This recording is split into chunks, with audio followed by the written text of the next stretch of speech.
Bonjour à tous et bienvenue pour un nouveau numéro de 100% Quintet. On se retrouve aujourd'hui pour évoquer le Quintet Plus de ce mercredi 25 juin sur l'hippodrome de Vire, la société des courses viroise qui fête son 150e anniversaire, et c'est donc le prix du 150e anniversaire de la société des courses de Vire qui a été retenu comme support du Quintet Plus. Ce sera la 4e épreuve du programme à 18 h, un parcours des 2800 mètres sur cette piste à droite très sélective où les meilleurs sont capables de s'exprimer facilement, et donc au départ des 7 à 11 ans qui n'ont pas gagné 240 000 € avec un recul de 25 mètres à 127 000 €. Voici tout de suite le tableau des partants pour se prolonger dans ce Quintet Plus, avec en haut de tableau des partants bien sûr qui vont s'élancer en tête. L'As Héros de bonne foi qui va retrouver Johan Le Bourgeois à son sulky.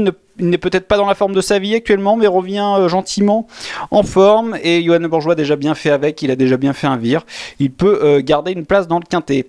Le 2 Happy de Touchivon est un gentil cheval qui est capable de se placer en pareille compagnie, d'autant qu'il sera associé à Eric Raffin. Il aura besoin d'un bon parcours, cela dit. Le 3 Idole Jallerie vient de rassurer en concluant deuxième sur l'hippodrome de Caen. Elle va tenter de confirmer. Le numéro 4, Image d'Airfray, est à la recherche de son meilleur niveau. Elle n'a pas été heureuse dernièrement puisqu'elle s'est retrouvée dans la course neutralisée à Caen dans le dernier tournoi alors qu'elle était bien en course. Elle va tenter d'afficher un net regain de forme et de confirmer cela. Le 5, Hilaria Kili était également dans cette course à Caen neutralisée. Elle a chuté dans le dernier tournant et s'est retrouvée échappée. Si elle a bien récupéré de cette mésaventure, attention à elle, c'est une possibilité. Pour les places en tête, elle se retrouve bien engagée. On passe tout de suite aux concurrents du second échelon puisqu'ils ne sont que 5 en tête, avec tout de suite le 6 Gatsby Week qui vise la Speed Cup à Vichy. On peut donc le regarder courir, ce qui sera également le cas de Genet de Boitron. Stéphane Provost annonce qu'il ne sera compétitif qu'à partir de mi-juillet. On le regarde courir également. Le 8 et 9 de JL est un cheval qui est compétitif dans cette catégorie. Avec Guillaume Martin au sulky, il peut jouer les premières places.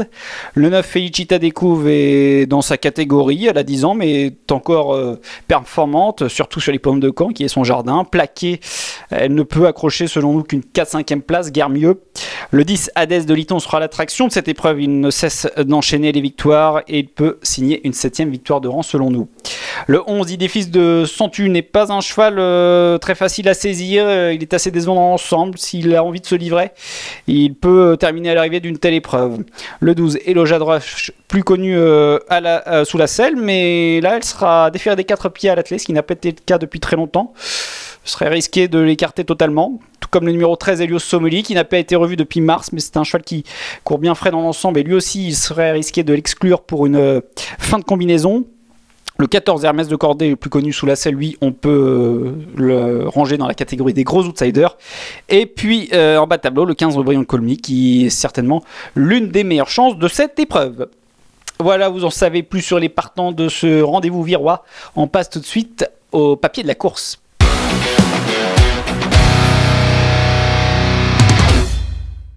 Le papier de cette épreuve en démarrant par celui qui sera certainement en tête de beaucoup de tickets. C'est le numéro 10, Hadès de Liton, un cheval qui est entraîné par Antonin André depuis désormais plusieurs mois. Et chez Antonin André, il réalise un carton, ce Hadès de Liton, où tout de suite une fiche statistique qui va vous montrer ce qu'Hadès de Liton est capable de faire, puisqu'en 11 courses chez Antonin André, ce Hadès de Liton compte 8 victoires et 3 places, dont 2 deuxième places, soit 100% de réussite à l'arrivée. Il est invaincu tout simplement en 6 sorties en 2025 et on va revoir son avant-dernière sortie, c'était le 6 avril dans le Grand Prix de la ville d'Oraison qui accueillait ce jour-là le Trophée Vert, et Hadès de Liton avait nettement remporté cette étape du Trophée Vert dans le sud-est. Antonin André avait fait un déplacement victorieux avec ce Hadès de Liton qui était venu en tête dès le premier tournant malgré son handicap initial. Il avait ensuite contrôlé la course avant, vous le voyez, d'afficher une nette supériorité dans la ligne droite. Antonin André a ensuite laissé un peu souffler son cheval et il vient d'effectuer une rentrée victorieuse malgré un départ au galop le 15 juin sur l'hippodrome des Andelys. Il va retrouver une piste ici de Vire sur laquelle il a déjà brillé en début d'année, c'était le jour du Prix d'Amérique, fin janvier. Il est capable de démarrer vite, capable d'aller devant, tout faire durant le parcours. Antonin André est confiant et il peut logiquement ambitionner une 7e victoire consécutive, le 10 Hadès de Liton. On continue avec un concurrent qui va lui aussi s'élancer au second échelon, c'est le plus riche, hein. Il découvre un très bel engagement, c'est le 15 Aubryon Colmy qui alterne les disqualifications et des bonnes places depuis son retour à la compétition au début du printemps.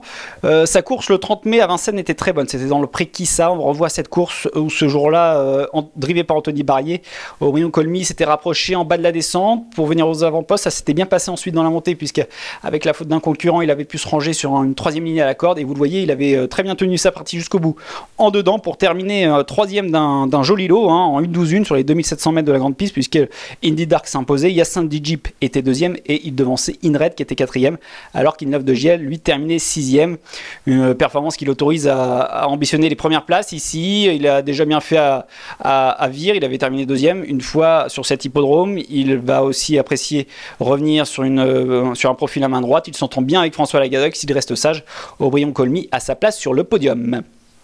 On vient d'évoquer un petit peu Inlove de Giel qui a terminé 6e de la course référence d'Aubryon Colmy. Inlove de Giel qui ne déméritait pas ce jour-là et qu'on en a placé assez haut dans notre sélection. C'est un cheval qui alterne les deux spécialités avec une certaine réussite. Il avait brillé sous la selle au mois d'avril sur l'hippodrome de Vincennes. Un cheval qui se plaît corde à droite également. David Thomas est retenu sur la pensionnaire de l'écurie familiale Image d'Airfray. C'est donc Guillaume Martin auquel on a fait appel pour driver Inlove de Giel. Leur seule association s'est soldée par une 4e place. Inlove de Giel qui est en plein dans sa catégorie et qui avec un bon déroulement de course a tout à fait sa place à l'arrivée. On continue avec deux concurrents qui vont s'élancer du premier échelon. Tout d'abord le numéro 3, Idole Jallery. Idole Jallery qui vient d'afficher un visage très rassurant. C'était très récemment, c'était le 19 juin sur les hippodromes de Caen. C'était jeudi dernier dans le prix d'Oulgat où ce jour-là, drivé par Franck Nivard, la pensionnaire de Damien Héon s'était rapprochée aux avant-postes dans la ligne d'en face.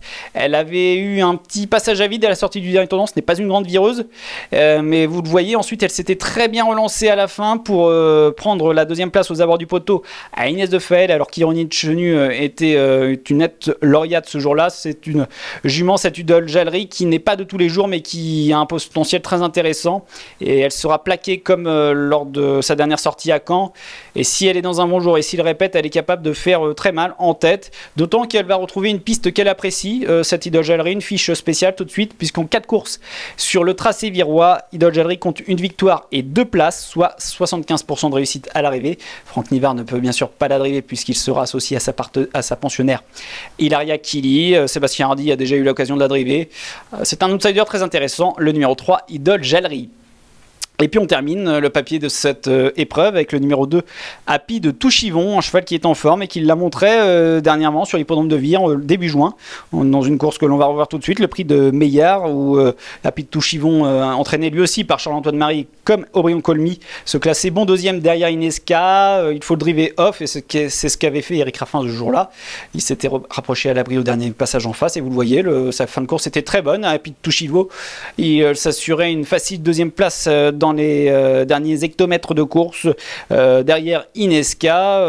Eric Raffin va lui être une nouvelle fois associé, ça se passe bien pour ce couple puisqu'en 2 associations avec Eric Raffin, Happy de Touchivon compte une victoire et une deuxième place, soit 100% de réussite sur le podium. C'est un cheval qui est en plein dans sa catégorie, qui a besoin d'un bon déroulement de course, mais si tel est le cas, il peut grappiller une bonne place et on compte sur Eric Raffin pour cela.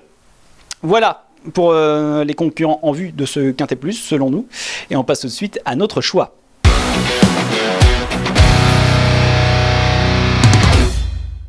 Notre sélection chiffrée en 5 chevaux pour ce prix du 150e anniversaire de la Société des courses de Vire sur l'anneau virois, donc avec en première position le 10 Hadès de Liton, capable de poursuivre sa série de victorieuses. Le 15 en deuxième position Aubryon Colmy, jugé sur ce qu'il a fait de mieux, il détient une première chance. En troisième position le 8 Inlove de Giel qui est en plein dans sa catégorie et qui a sa chance lui aussi. En quatrième position un outsider intéressant, le 3 Idole Jallery dont on attend une confirmation. Et en cinquième position le numéro 2 Happy de Touchivon avec Eric Raffin, avec lequel il s'entend bien, il peut compléter l'arrivée, donc en 5 chevaux, 10, 15, 8, 3 et 2, auxquels vous pouvez adjoindre pour les amateurs de combinaisons élargies, les numéros 5, Hilaria Kili, le 4, Image d'Airfray, également l'As Héros de bonne foi qui s'élanceront tous du premier poteau. 7 autres courses sont au programme ce mercredi à Vire et nous avons jeté notre dévolu sur le 613 Que j'aime de Well qui sera au départ du prix Agrial Yearly la maison.fr, une jument qu'on a d'abord connue sous la selle mais qui s'est révélée dernièrement à l'attelé sur l'hippodrome de Caen en s'imposant de belle manière avec de la marge avec l'aide de Benjamin Rochard. Cette course faisait suite à une très bonne rentrée déjà à l'attelé sur l'hippodrome du Mont-Saint-Michel. Elle va devoir rendre 25 mètres mais elle a semble-t-il encore de la marge dans cette catégorie et est capable de répéter selon nous avec l'aide cette fois-ci de Guillaume Martin. C'est le 613 Que j'aime de Well. Voilà, c'en est fini pour ce numéro de 100% quinté. Je vous rappelle bien sûr que vous pouvez liker, commenter cette vidéo, aimer notre page YouTube bien sûr, et puis suivre l'actualité des courses en général sur notre site pariturf.com. On se retrouve bientôt pour un nouveau numéro de 100% quinté. Bon jeu à tous et à très vite.